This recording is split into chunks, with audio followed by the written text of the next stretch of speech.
ফুলবাড়িতে training চলাকালীন civic ভলেন্টিয়ারের মৃত্যু, গাফিলতির অভিযোগে পুলিশ ক্যাম্পে রণক্ষেত্র। শিলিগুড়ির সংলগ্ন ফুলবাড়ির 12 নম্বর ব্যাটালিয়ন ক্যাম্পে ট্রেনিং চলাকালীন এক সিভিক ভলেন্টিয়ারের আকস্মিক মৃত্যুকে কেন্দ্র করে চরম উত্তেজনা ছড়িয়েছে।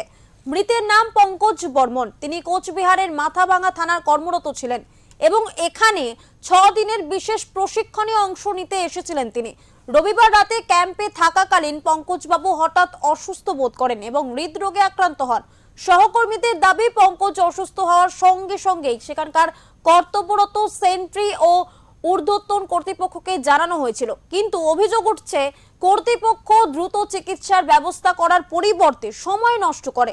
সময় মতো চিকিৎসা ও হাসপাতালে নিয়ে যাওয়ার পর্যাপ্ত সুযোগ না মেলায় তার মৃত্যু হয়েছে বলে দাবি বিক্ষোভকারীদের।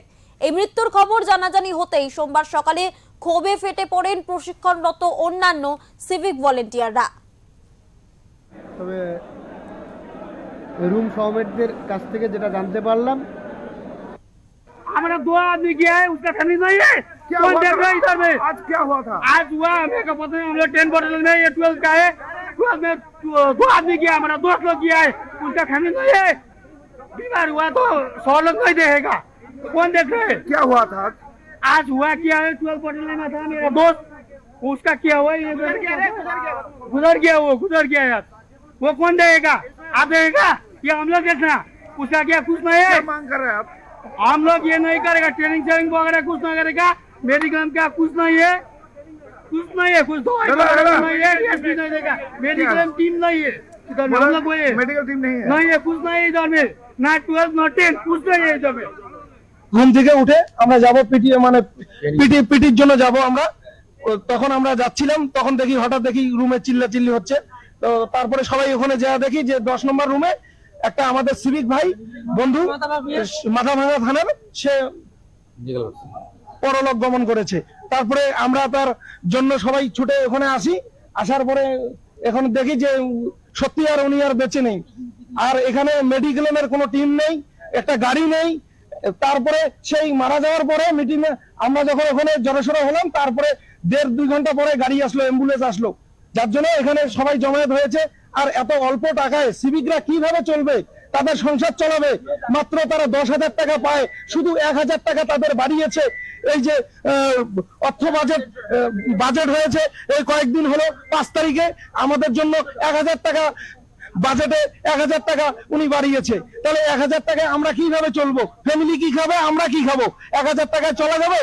মাত্র এখন 10,000 আগে পেতাম, এখন আমরা 1,000 টাকা পাচ্ছি, বাড়তি পাই নাই। তবে এপ্রিল কবে থেকে দেবে? এপ্রিল থেকে আমাদের কার্যকর হবে 1,000 টাকা। তাহলে 11,000 টাকা দিয়ে আমরা কিভাবে চলবো? আমাদের সংসার কিভাবে চলবে? আর বাড়িতে আমাদের মা বাবা আছে, ঘর সংসার আছে, ফেলে ধুয়ে আমরা এখানে আসি ট্রেনিং এ। তারপরে আসে আমাদের নানান কাজের মধ্যে এখানে মানসিক চিন্তা ভাবনা নিয়ে আসতে হয়। বাড়িতে কিভাবে চলবে, এখানে আমরা কিভাবে চলবো? যার জন্য আজকে এমন পরিস্থিতির টানা বানায় আমরা এখানে এসে পড়ে আছি। মানসিক চাপ, টাকা আজকে ছেলেটা মারা গেল কেন? মানসিক চাপ, টাকার টেনশন। একদিন পর একদিন নাইট ডিউটি, এই মানসিক চাপ, রেলো ডিউটি কি করবে এই টাকায়? সামান্য টাকায়। তার নাম কি? কি নাম? পঙ্কজ বর্মন বলেছে। পঙ্কজ বর্মন, মাথাভাঙা থানা। আমার নাম নিরঞ্জন সোম, দিনাটা পিএস। আমরা চাচ্ছি ঊর্ধ্বতন কর্তৃপক্ষ নর্থ বেঙ্গল আজি সাহেব আসুক, আমাদের সমস্যা জানুক, জানার পরে ওনার ফ্যামিলি আসে, তারপরে নিয়ে যেতে। ওনার মারাই গেছেন, এখন আর নিয়ে যে কি হবে? আসতে দেন না ওনার ফ্যামিলিকে। নর্থ বেঙ্গল আজি সাহেব আসুন, আমাদের কথা শুনুন, পরিস্থিতি দেখুন, দেখার পরে নিয়ে যাবে। আপনার নাম দাদা? আমার নাম স্বপন কুমার বর্মন, সিদ্ধই পিএস। সবাই একটা জীবন্ত লাশ। আমরা এই 13 বছর থেকে আমাদেরকে নিয়ে সিনেমিনি খেলা হচ্ছে সরকারের। সবাই আমরা এবার মারা যাচ্ছে। ট্রেনিং সেন্টারে আমাদের কোনো মেডিকেল টিম নাই, কোনো একটা অ্যাম্বুলেন্স নাই, সুযোগ সুবিধা নাই, ভালো খাবার দেওয়া হচ্ছে না। সবাই মাথার চাপে মারা যাইতেছে, প্রেশার বেড়ে যাইতেছে। হ্যাঁ, আর 810 টাকা করে আমাদের খাওয়ার পাবন দেওয়া হচ্ছে। 2 মাস পরে টাকা পাওয়া যাচ্ছে আমাদের। সবাইকে এবারে মেরে ফেলা হচ্ছে ট্রেনিং সেন্টারে। এক একজনের বয়স 40 বছর করে, 35 বছর করে, 38 বছর করে হয়ে গেছে। এবার মানসিক চাপ মানুষের সবার বাইরে যাইতেছে সিভিকদের।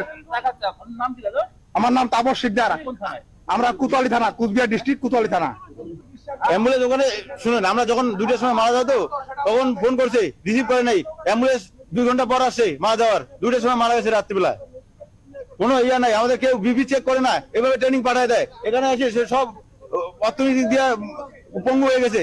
এর কাছে টাকা নিয়ে আসতে হয়, ওর কাছে টাকা নিয়ে আসতে হয় ধার করে। এখানে এসে সরকারি যে অ্যালটমেন্ট 810 টাকা মানে খাওয়া পারপাসে আমাদের, সেটা হচ্ছে আগে এখানে ক্যাশ দিতে লাগে, আর গভর্নমেন্টের টাকা ঢুকবে সেই 1 মাস 1.5 মাস পরে।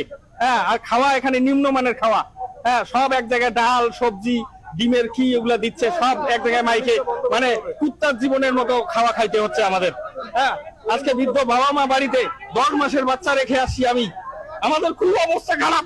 হ্যাঁ, আমাদের সব গভর্নমেন্ট দেখতেছি না, আমাদের খুবই অবস্থা খারাপ। দিন দিন অবস্থা আমাদের শেষ হয়ে যাচ্ছে, মানসিক চাপ। হ্যাঁ, আমার নাম